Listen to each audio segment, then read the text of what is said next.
All of their organs are inside. They have a very smooth body on the outside, so you can't tell. But when she laid eggs, we found out she really is a girl. Snakes will lay eggs even if they have not mated. Kind of the way chickens lay eggs that are not able to hatch. So this is a corn snake. It's called a corn snake because farmers would find it by their bins where they stored grain and corn. And do you think that snakes eat corn? No. No, they eat animals. They eat mice and other rodents. What do mice eat?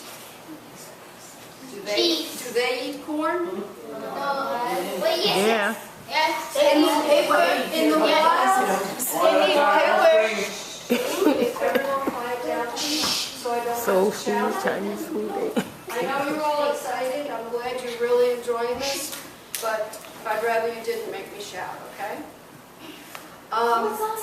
Mice will eat seeds, and corn is a kind of seed. Okay? Yes, She wants to climb up around my neck, and I'm not going to let her.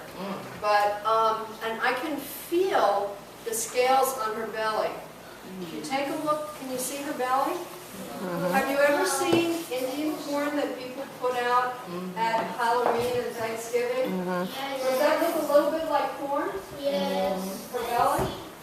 She's got wide scales on her belly. Let me take questions at the end, okay? She's got wide scales on her belly, and she's got tiny muscles, one muscle for each scale. She's very strong, she's very muscular for her size. She's got about 200 ribs, so she's very flexible. And those muscles each tiny muscle moves one scale on her belly. And that's how she moves. The scales are kind of like if you were to use your fingernails to drag yourself across the rug. Can you picture that? Can you imagine that? That's what her belly scales are like. And she can move each scale to do that. They can move actually pretty fast when they want to. She is not venomous. She's, like I said, she's called a corn snake because she was always found near corn bins and because her belly scales look like corn. But she's a friend to the corn farmers because she eats the mice and rodents that would eat their corn. But she's a constrictor snake. That means that she will lunge and bite a small rodent and hold on to it and then wrap her body around that rodent, that small animal, and squeeze it until it can't breathe anymore. And when it's dead, then she swallows it. She swallows her food whole. She can't chew. She can't chew the food. I can feel her belly scales on my hand, that she's using them to move. I think she's so cool. I think she's pretty. She's orange. She's got kind of red blotches on her back, and they're outlined in black. I don't know if you can see it, but what is she doing with her tongue right now? Sticking it out. She's sticking it out. Why? Why do you think she's sticking it out? Because there's a little hole, so she can't just like open her mouth wide. So she just had Don't touch your mouth. it just goes out. Well, when her mouth is closed, she has a little opening that's just big enough for her tongue. But she can open her mouth really wide. Imagine she can swallow a mouse. She can really open her mouth wide and her jaws open extra wide, and the hinge on the side of her jaw opens up. We can't do that because our upper and lower jaw is attached, but in a snake they're not attached. They're not attached. And excuse me. And so she can open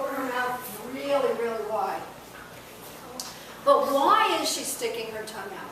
What does that do? No. No, she's curious. She's never met all of you, but she knows you're all here. And snakes have an excellent sense of smell. You know how your dog has a better sense of smell than you do? Well, snakes have a very good sense of smell too. And they can tell people apart by their smell. Did you have a question? I thought somebody had a hand raised. Okay.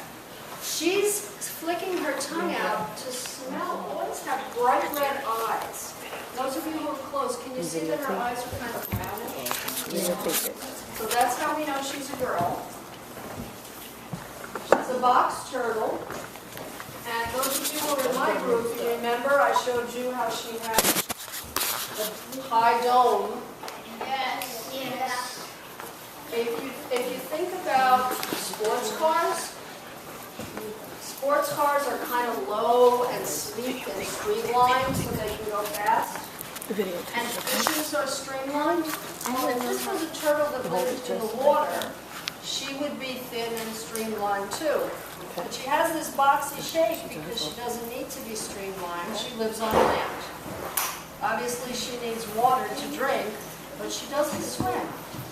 She doesn't have the right kind of feet for swimming, and she doesn't swim. She may sit in mud or a little bit of a tiny puddle when it's hot to cool off, but she doesn't actually swim. She's called a box turtle because the front of the shell on the bottom, there's a hinge. And if she was scared, she's not scared now. Her head is out, her legs are out. She's doing the box turtle swim because she's up in the air. She wants to have her feet on land, so she keeps moving her feet trying to find something solid. But if she was scared and she pulled her head in, this hinge on the bottom would allow the shell to come closed and be completely closed up. And I can show you a picture of that.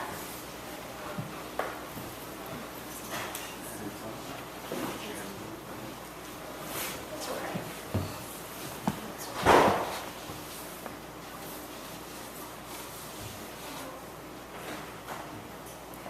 Don't have a good picture. Oh well.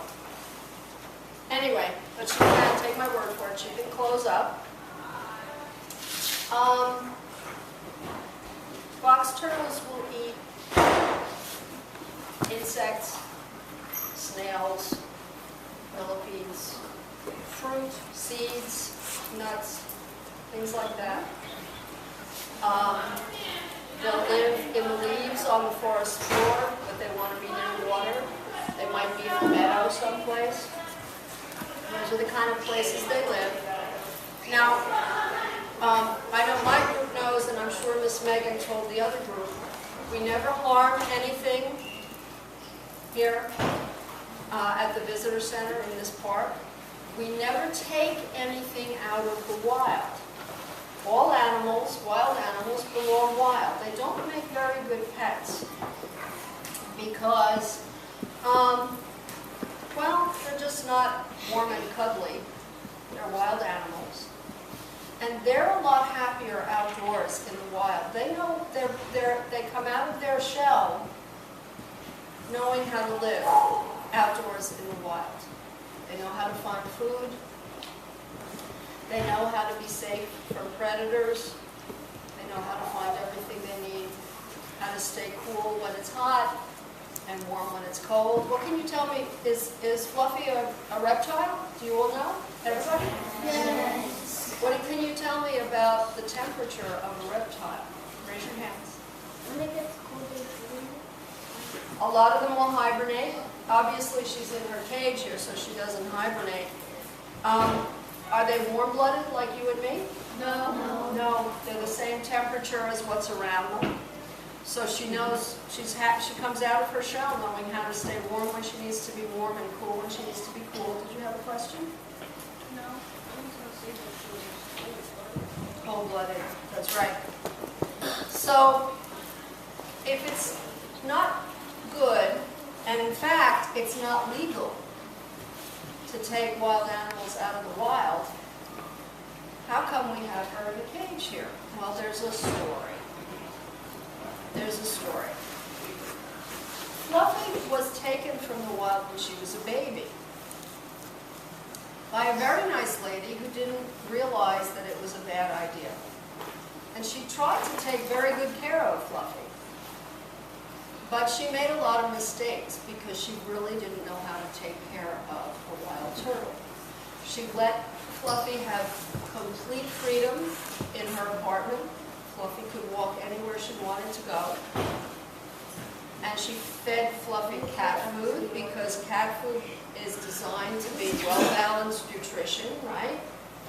And she thought she was doing a really good job taking care of Fluffy. And she had Fluffy for 25 years.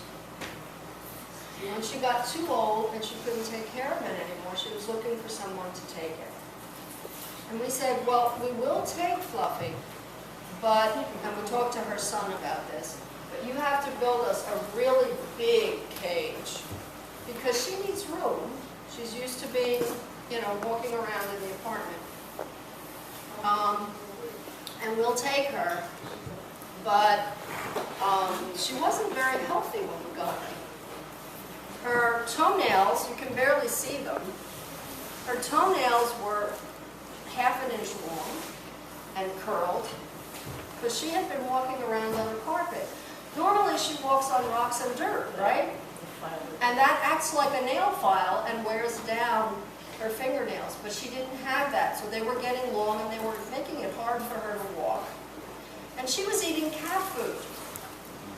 And I don't know if you can see it, but Fluffy has a beak.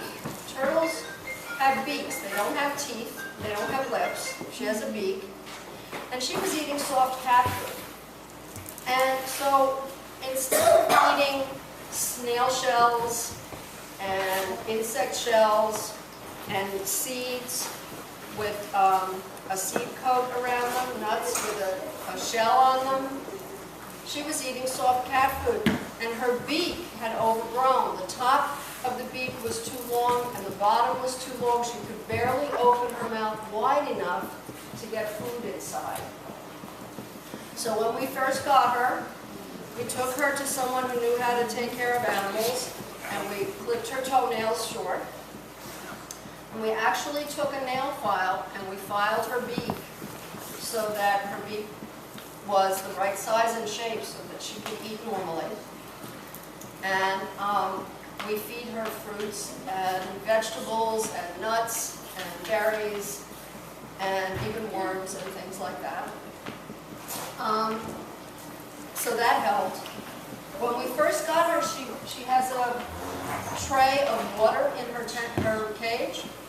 She went into that tray of water and she just sat there for a whole week.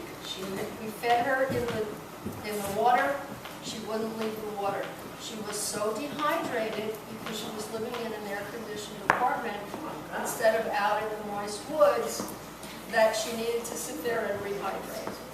But she's pretty healthy right now. In fact, maybe a little too healthy. It's hard for her to go completely inside her shell. She's a little fat. Excuse me, how long do they live?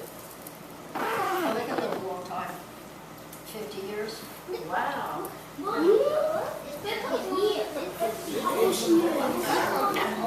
little, maybe, you know, it depends. If they're taken care of well in a zoo or something like that, they'll live longer. If they're not taken care of well, I mean, she probably wouldn't have lived much longer because she couldn't open her mouth wide enough to eat.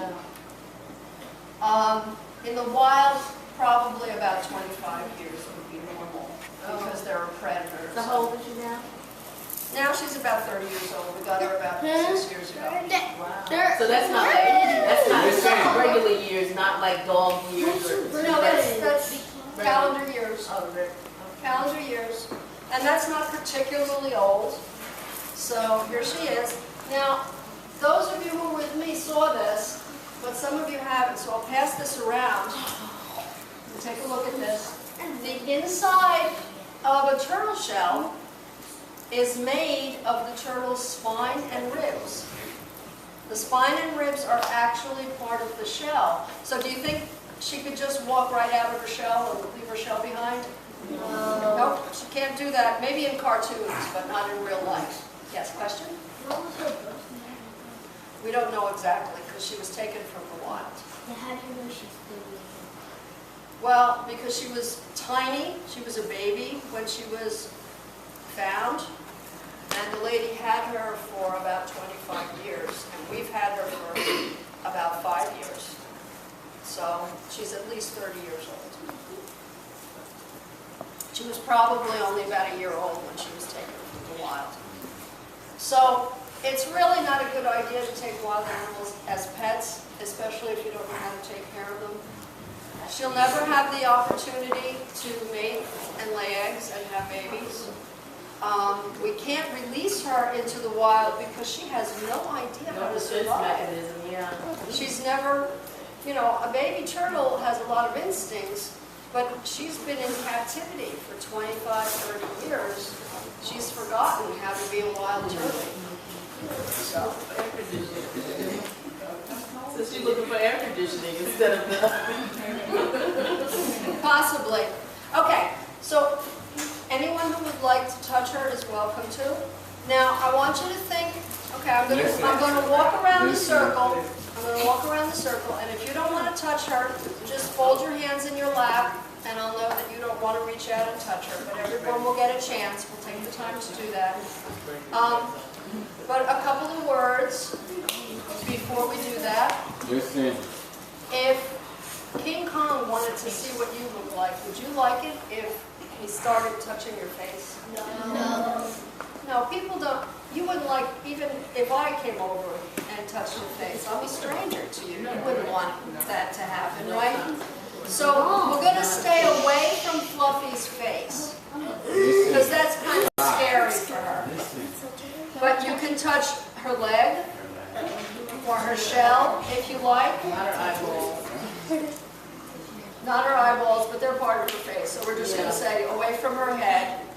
Now, one of the reasons it's a bad idea to have reptiles as pets is because they can carry salmonella. So when we're all finished, I'm going to give you hand sanitizer. But in the meantime, please don't chew on your fingernails. No. Don't touch your face. Don't rub your eyes. Can you all do that, you think? No. No. Okay? No. Because I'm going to show you the snake as well. So I'm going to wait till after you've touched both of them before I give you the hand sanitizer. Okay? She's doing the fluffy paddle right now. She really wants to walk, but there's nothing for her to walk on. More than that, you want to touch it?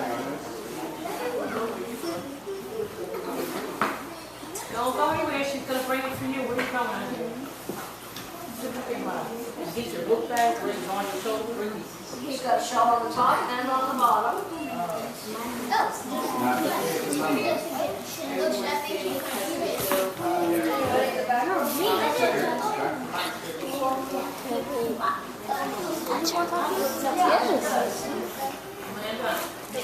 Go back to me. Go back to me.